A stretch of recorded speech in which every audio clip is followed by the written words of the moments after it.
Құрметті достар, баршаңызға сәлем. Мен сіздерді Майкар YouTube парақшасында көруге қуанышты болам.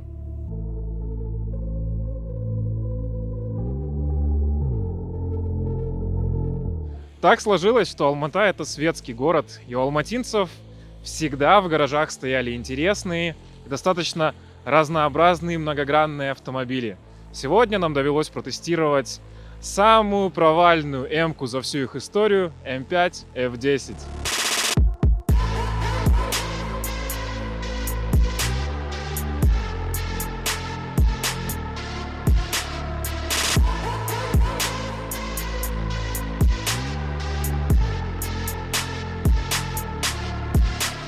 Мало кто знает, но американская версия М5 F10 оснащалась механической коробкой передач. Достаточно большая редкость, и встретить такие автомобили на нашем рынке достаточно сложно. Под капотом стоит всеми известный S63, который пришел на смену S85.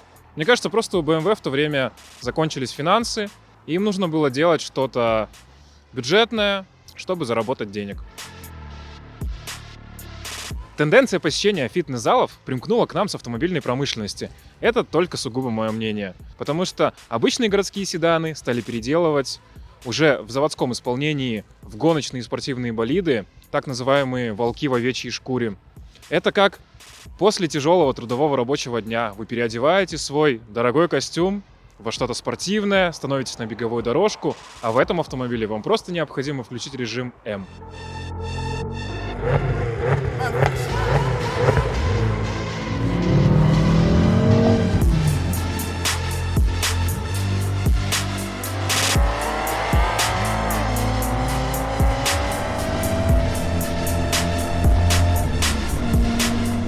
Если ваш отец покупает вам М-ку, а вам лет 18-20, такие инциденты случаются, знаете, ваши родители вас не любят, потому что вот даже сейчас, нажав газ в пол, у нас будет мигать стабилизация, при том, что мы едем 80 км в час. Она не то что бешеная, но мощности здесь с запасом. При том, что я очень сильно уважаю владельца за то, что он оставил автомобиль в стоке. Он не стал вешать на него Акропович. Здесь нету пайпов, здесь нету вырезанных катализаторов, здесь нету прошивки. Она именно такая, которая вышла с завода. Вот как инженеры ее спроектировали, какую мощность они ей заложили, как они все это рассчитали. Вот именно в таком виде мы сейчас с вами и получили этот автомобиль.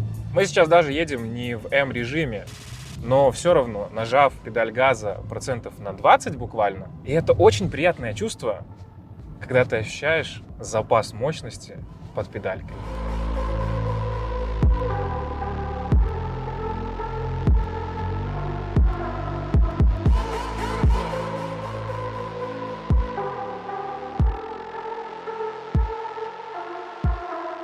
Я думаю, суть этого автомобиля поймут те люди, у которых есть старший брат, старшая сестра, которые достигли определенных высот в какой-либо сфере. Потому что у этой машины ее старший брат — это E60 M5 с ее легендарным V10 S85, который имеет формульный звук.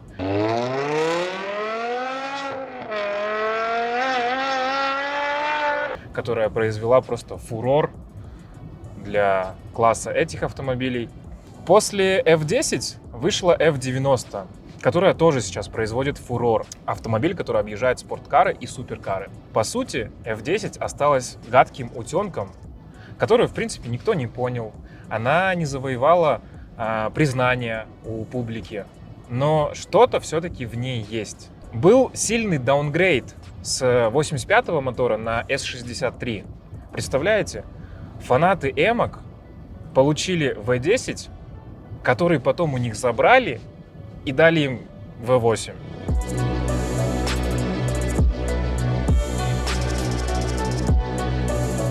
По качеству материалов E60 было гораздо приятнее. У F10, конкретно в этой комплектации, кожаная торпеда, кожаные дверные карты.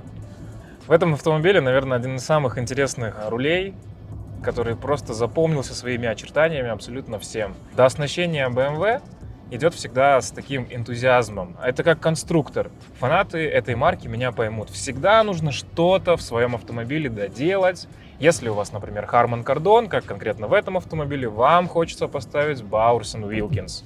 А если вам приглянулся этот автомобиль, вы можете найти объявление о продаже данной М5 в нашем мобильном приложении mycar.kz. Ссылка в описании.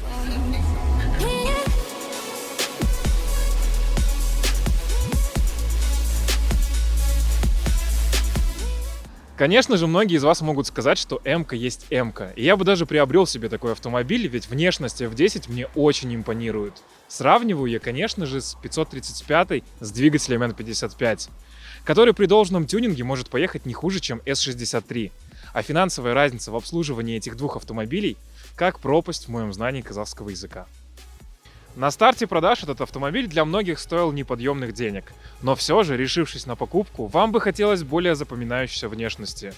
Сдалека в потоке вас могут спутать с обычной 520, а еще хуже, вы можете поравняться на светофоре в Алмате и увидеть справа от себя или слева от себя точно такую же М5 F10. Чтобы этого не произошло, нужно провернуть пару алматинских темок и поднять деньжат на М850i Cabrio.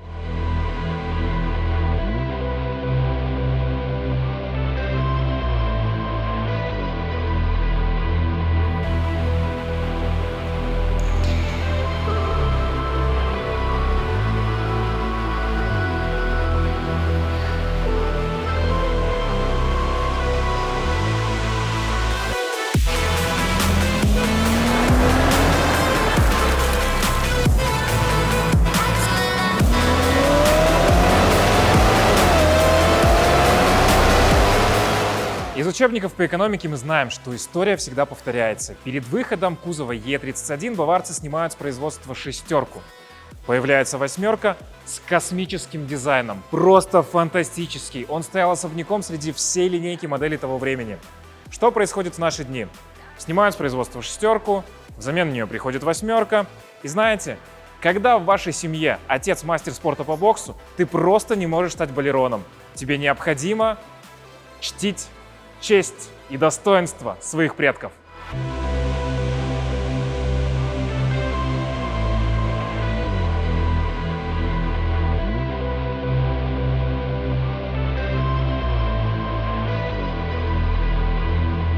Конструктивная особенность кабриолетов никогда не славилась своей жесткостью. Автомобиль внушительных размеров, который весит чуть больше 2 тонн.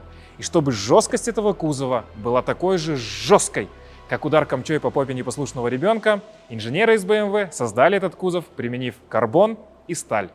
В маркетинговых уловках можно запутаться. Есть AMG-пакет, есть M-пакет, есть M850i, есть M8.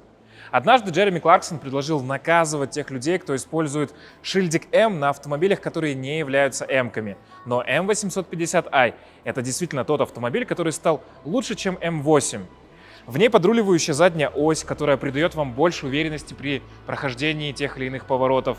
В ней более басистый звук, который приятен ушам. В М8 более звонкий звук, который создает резонацию в ваших ушах на протяжении всей поездки. Да и город — это не гоночный трек, ну и вряд ли кто-нибудь на М8 поставит рекорд круга.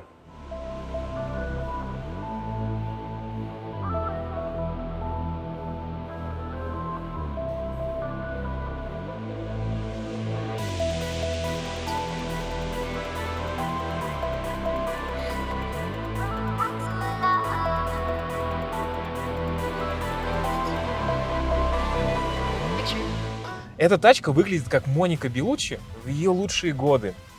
Наверное, многие будут сравнивать этот автомобиль с S-класс купе. Но я вас уверяю, эта тачка и купешная S-ка абсолютно разные лиги. S-ка про комфорт. Да даже если это будет 63-й AMG, все равно M850i и 63-й не конкуренты друг другу. Они играют в разных лигах. Этой тачке вровень будет сопоставить Gran Turismo, Bentley Continental GT, M850i. Мне кажется, она просто создана для молодых горячих пацанов и состоявшихся мужчин. Для тех людей, кто понимает, что им нужно от автомобиля. Вспомни наш вчерашний тест-драйв. Мы катались с тобой всю ночь на F10, и, казалось бы, это просто настоящая М-ка. Все фанаты писаются от этой буквы, от того, что представляет из себя эта машина. Но при этом сейчас и сегодня мы всю ночь тратим на то, что получаем баснословные эмоции от автомобиля, который даже не является М. Это просто М850. Это как М-пакет. Я про маркетинг, про то, что сейчас очень много вещей стали называть AMG, либо же М, либо RS. И разобраться стоит в том, что действительно ли автомобили, которые не являются М, способны дарить вам те самые эмоции и ощущения, в то время, когда они имеют просто вот этот шильдик, и все. И они умеют дарить эти самые ощущения, впечатления, этот разгон, эта управляемость. Просто она тончайшая, чтобы ты понимал. Вот честно, я кайфую, мне она очень нравится.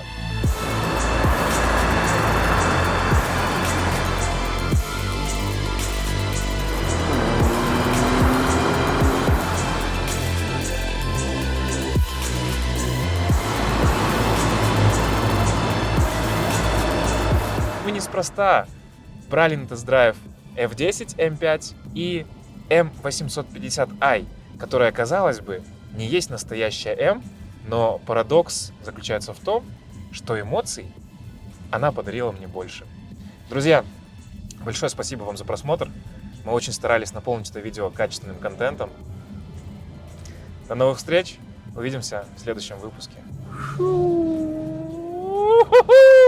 Вот это было круто.